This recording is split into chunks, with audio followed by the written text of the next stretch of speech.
the marketplace. Personal development now to get us ready for the marketplace. Success is something you attract by becoming an attractive person.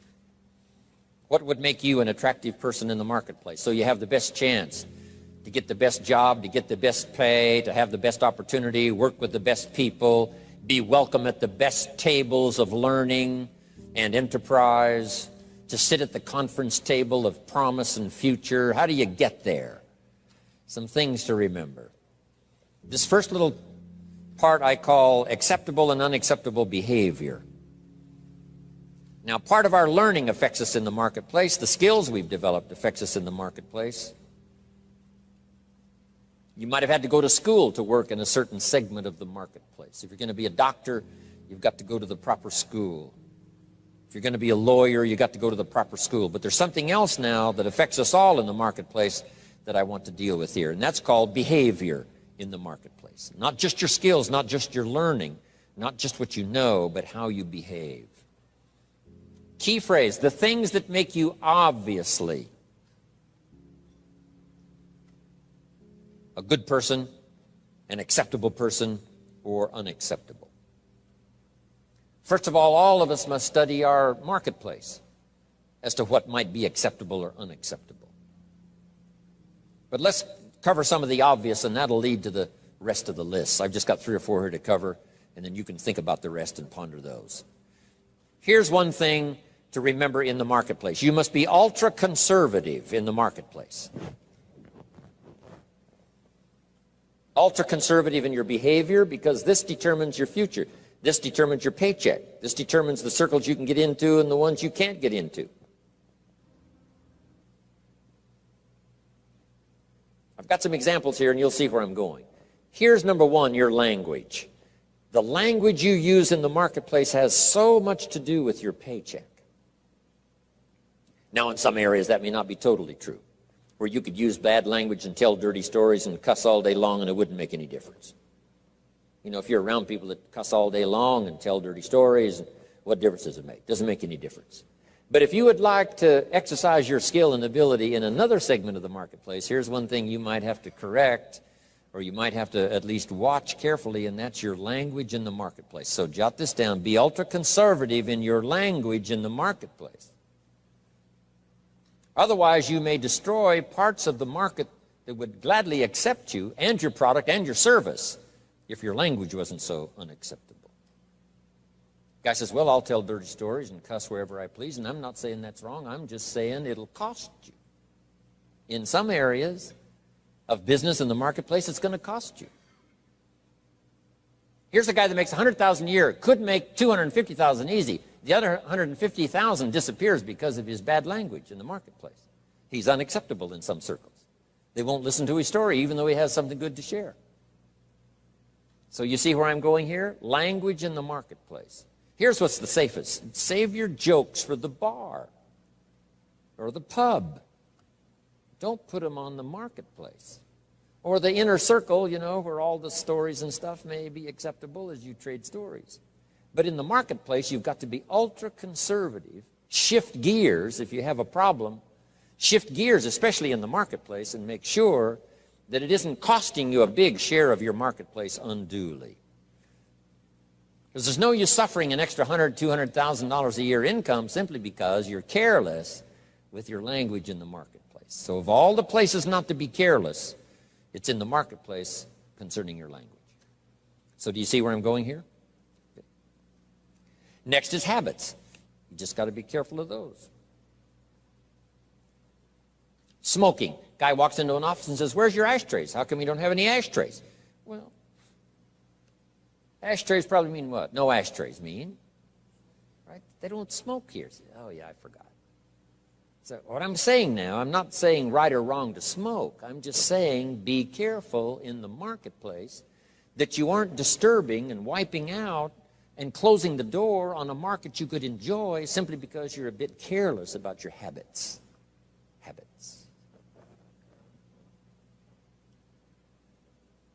Now, I don't smoke, so I don't have this challenge for me, except a fine cigar after a unique meal.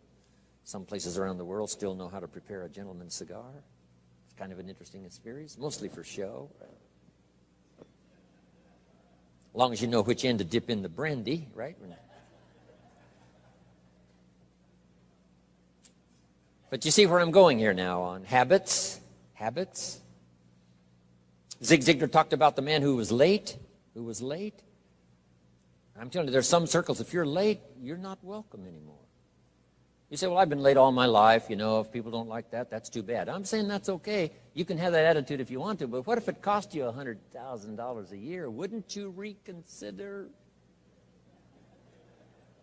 That's too much to pay for the luxury of some habit that you could easily correct and maybe enjoy the benefits of a marketplace that's been closed up until now. This is all I'm saying. Take a look at your habits. Take a look at your language. Here's another one. Your dress. Now, sometimes dress changes regionally. In San Francisco on a business day, they wouldn't expect you to look like West Palm Beach. If you dress like West Palm Beach on a business day in San Francisco, they'll treat you casual, right? Not appropriate dress. So part of this is company, part of it is region, part of it is locality, part of it is community. What's acceptable in the marketplace on a conservative basis? What would be acceptable to everyone in San Francisco? To be dressed conservatively. In West Palm Beach, you can have a casual business dress. Perfectly acceptable. The key is to find out so that you don't cost yourself market that you could enjoy. You don't cost yourself customers that you could have. You don't cost yourself people that would gladly join and be part of it except for these difficulties. I had to learn some of this stuff. All of us have to learn the social graces and what's acceptable. The white socks don't go with the black tuxedo. I mean, some things you just have to learn. What if a guy called on farmers in his tuxedo? See, the word would spread. You should see this clown. So now that's the severe side, but here's what I'm asking you. Check your dress, check your clothes, check your attitude, check your behavior, check your language, check your habits, especially in the marketplace where you get paid. No use slamming the doors you don't need to slam. No use shutting off opportunity that you don't need to shut off by not considering some of these things, okay? One more I found important. Make your employer, not your banker. I wondered why a few opportunities I lost. Because too quickly I asked for a raise. I'd only been there a month, and I said, could I have an advance? An employer says, wow, I thought we hired the right guy, but this guy needs extra money already. Can't manage his affairs, has to have an advance. So here's what don't make your employer your banker. Make your banker your banker. If you need a little extra money, go to your bank. Go somewhere, but not to your employer. Here's why. An employer is like opportunity. Opportunity doesn't want to see your need. Opportunity wants to see your seed. So let employer be employer, let banker be banker, let friend be friend.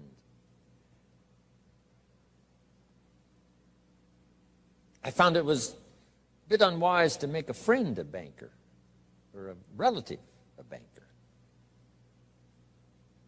Do you know why you go to a minister to discuss certain things? So that he won't disclose it to the marketplace.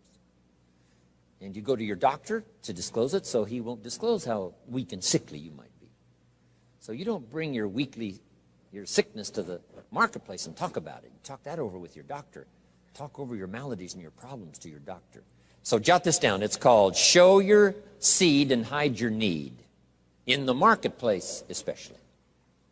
Show your seeds, show your willingness, show your desire, show your hard work, show your work ethic, show your arrive early, stay late attitude. Show that, but not your need. The marketplace is not interested in your need.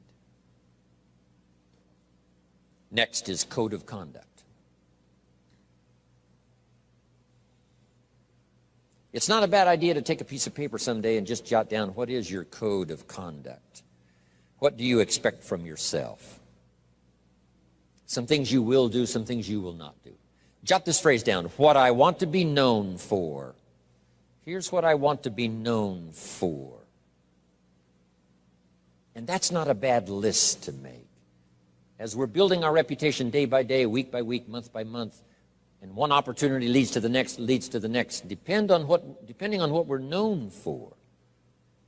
These are some of the things that may not appear in your resume. You know, you've been to school and you learned these skills and you work for this company and you were there 9 years and so on. In addition to that now, what's really important, especially for your own psyche, is to make a list of what you would like to be known for. I wanted to be known for always doing my best. I never wanted anyone to be disappointed, at least in my presentation. They might be disappointed with my ideas because they thought I was wrong. They might be disappointed with my position because they thought it wasn't right. And they might be, disappointed because, I didn't say what I believed, was contrary to what they believed. They might have been disappointed in that. But they were never disappointed in my sincerity. Never disappointed in my ability to speak from my heart and my soul. If you have charge of some of my life and you send me off to another country, I promise to represent you grandly. I promise you won't have to stay awake nights wondering about Jim Rohn if you've sent him to Paris. I want you to be able to say, forget about Paris, Jim Rohn is there. He'll take care of it in the best style. He won't show up late and he won't show up drunk. He will represent us well. So have you got that good question now? What do I want to be known for? I want to be known for being on time. I want to be known for staying late. I want to be known for not ignoring anyone. I want to be known for my unique ability in conversation as well as presentation. I want to be known for the fact that I care for kids as well as adults. I want to be known for the company's interest as well as my own. I want to be known for one who helps to feed the goose that lays the golden eggs. I want to be known. I want to be known for my leadership skill. I want to be known for my attitude. I want to be known. What would that list be if you were to make it? Here's what I want to be known for. Sometime in the privacy of your own thoughts, away somewhere, just work on that list. Here's the reputation I want to build. Now, here's what's next under personal development. Under personal development, develop these 5 abilities.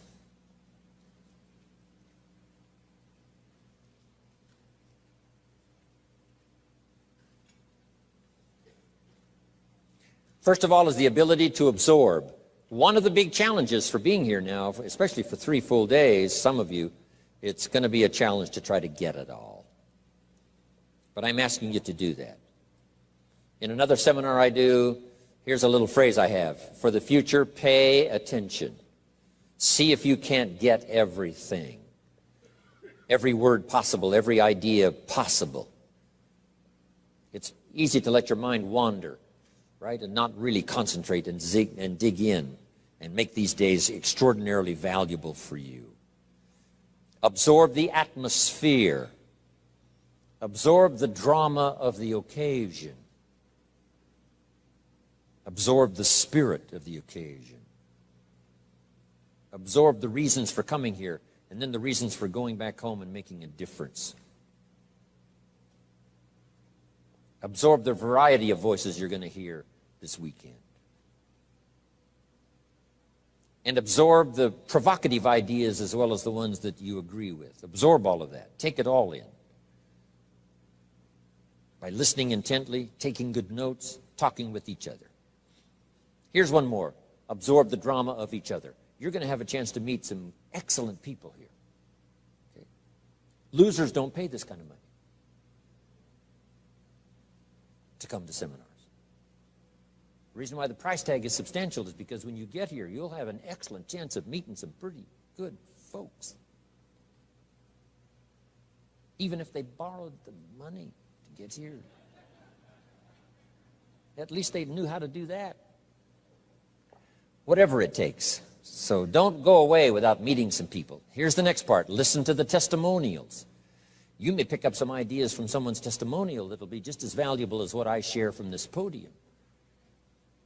And sometimes a word spoken in private from someone's unique testimonial is so powerful It's just as powerful as all the words given by the presenter. So take that all home. Key, absorb the chance for a new beginning. I don't know where you are at the moment. This is sort of mid-year. First 6 months, getting ready now for the last 6 months. And as you pause mid-year to contemplate the past,